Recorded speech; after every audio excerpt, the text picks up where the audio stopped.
Have you ever felt the heartbeat of the earth beneath your feet? Or watched as the horizon whispers secrets only the wind can hear? Begin your journey in the vast, arid deserts where golden sands stretch under a relentless sun. These endless oceans of sand, punctuated only by the occasional whisper of a distant dune, speak of resilience and survival. Shift then to the lush, vibrant rainforests. Here, life bursts in every corner, a symphony of colors and sounds. The air is thick with the scent of wet earth and the ceaseless choir of wildlife, each note a testament to nature's untamed heart. Ascend next to the majestic mountains, their towering peaks shrouded in the mystique of the clouds.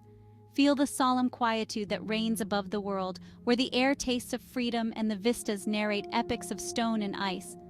Finally, let the serene lakes captivate you. The water, a mirror to the sky, reflects the changing moods of the heavens. In its stillness there lies a deep, resonant peace that soothes the restless spirit. In each of these landscapes, the earth reveals its diverse expressions, each one a different verse of the same grand poem. Through them, we see not just the beauty of our planet, but the reflection of our own inner landscapes, wild, serene, and profound.